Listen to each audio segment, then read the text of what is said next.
دنیا میں جو بھی آیا وہ اپنی تمام تر صلاحیتوں اور اپنی بڑائی کے ساتھ دنیا سے چلا جاتا ہے۔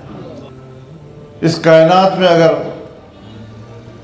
بقا کسی ذات کو حاصل ہے تو اللہ رب العالمین کی ذات ہے۔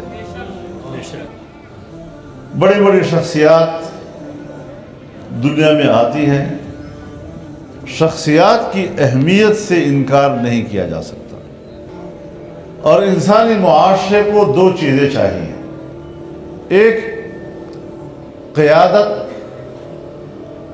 اور دوسرا قانون۔ قانون وہ دائمی ہوتا ہے، مسلسل چلتا ہے، شخصیات اور قیادت کسی وقت وہ دنیا سے چلے جاتے ہیں، پردہ کر جاتے ہیں۔ ہمارے اکابر نے دین اسلام سے جو کچھ اخذ کیا اور ہمیں پڑھایا انہوں نے، وہ یہی ہے کہ ہم اکابر کے نسب العین کو سامنے رکھیں اور ان کے نسب العین کو زندہ رکھیں کہ نسب العین کو بقا حاصل ہے۔ میں تو ایک طالب علم ہوں، میں علماء کرام کے سامنے بھی اس کا ذکر کرتا رہتا ہوں کہ غزوہ احد کے موقع پر جب صورتحال پلٹ گئی، 70 صحابہ کرام شہید ہو گئے، خود رسول اللہ صلی اللہ علیہ وسلم کے دندان مبارک شہید ہو گئے، چہرے سے خون آ گیا، غار میں پناہ بھی لینی پڑ گئی، اور کس کرب سے اس وقت وہ گزرے۔ ایسے وقت میں حضرت ابو سفیان جو اس وقت مسلمان نہیں ہوئے تھے، مشرکین مکہ کے وہ کمانڈ کر رہے تھے، انہوں نے آواز دی افیکم محمد۔ صحابہ کرام نے عرض کیا یا رسول اللہ کیا جواب دیں؟ فرمایا لا تجیبو، جواب مت۔ پھر اس نے آواز لگائی افیکم ابو بکر بن ابی قحافہ، ابو بکر بن ابی قحافہ زندہ ہیں۔ صحابہ کرام نے پھر پوچھا یا رسول اللہ کیا جواب دیں؟ فرمایا لا تجیبو، جواب مت دو۔ پھر اس نے آواز لگائی افیکم عمر بن الخطاب،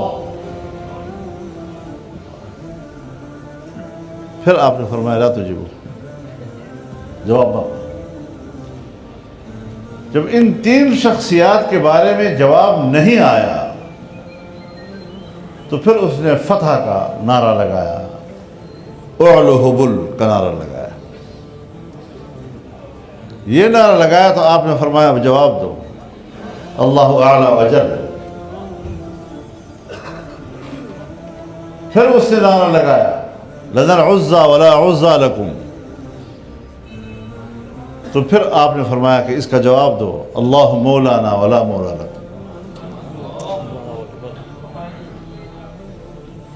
اب ہمیں تھوڑا سا سوچنا پڑتا ہے کہ پہلے تین آوازوں پر جواب نہیں دیا اور آخری دو آوازوں پہ جواب دے دیا، اس سے حاصل کیا ہوتا ہے؟ ہم نے سبق کیا لینا ہے اس سے؟ یہ ایک تعلیم ہے، اور رسول اللہ صلی اللہ علیہ وسلم کی خاموشی بھی بعض مقامات پر حکمت کا تقاضا ہوتا ہے۔ امت کو تعلیم دے دی، پہلے تین آوازوں پر جواب نہیں دیا، اگر دے دیتے تو ہمیں یوں ذہن دیا جاتا، ہمیں یوں تعلیم ملتی کہ جیسے ہمارا بقا اور دار و مدار ان شخصیات پر ہیں، یہ ہیں تو پھر امت ہے ورنہ نہیں۔ تو اس موقع پر آپ نے خاموشی ظاہر کی تاکہ شخصیات کی اہمیت بھی برقرار رہے، اور یہ کہ انہوں نے تو ہمیشہ نہیں رہنا، تو امت کی بقا اور دین کی بقا کا دار و مدار شخصیات پہ نہیں ہے۔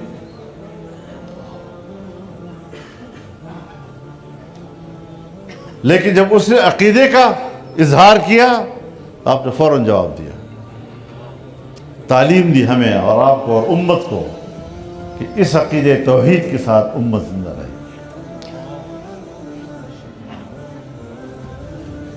تو اسی طرح ہمارے اساتذہ، ہمارے اکابر جن کا ہم تذکرہ کرتے ہیں تو وہ ہمارے لیے ایک حجت ہوتے ہیں۔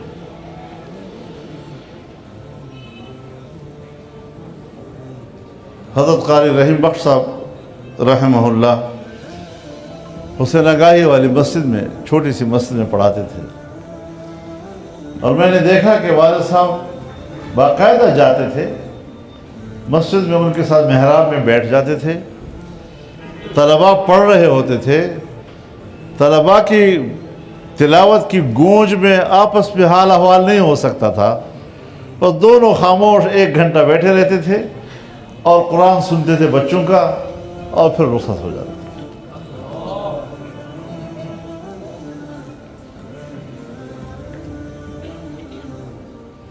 تو ان حضرات کے ساتھ جو تعلق میں نے دیکھا، میں نے اس کا مشاہدہ کیا، اس تعلق کا ہمیں قدر کرنا چاہیے۔ اور ماشاءاللہ ان کی اولاد میں تحفیظ قرآن، تجوید جو حضرت نے ان کو منتقل کی، ان میں بھرپور صلاحیت و استعداد اللہ نے دی، اور وہ آج ان کے اولاد میں زندہ ہے، اور وہ صلاحیت اللہ نے ان کو عطا کی۔ تو اس قسم کے اجتماعات ہمارے اکابر کے حوالے سے ہونے چاہیے۔ ہم کسی کے عرس تو نہیں مناتے،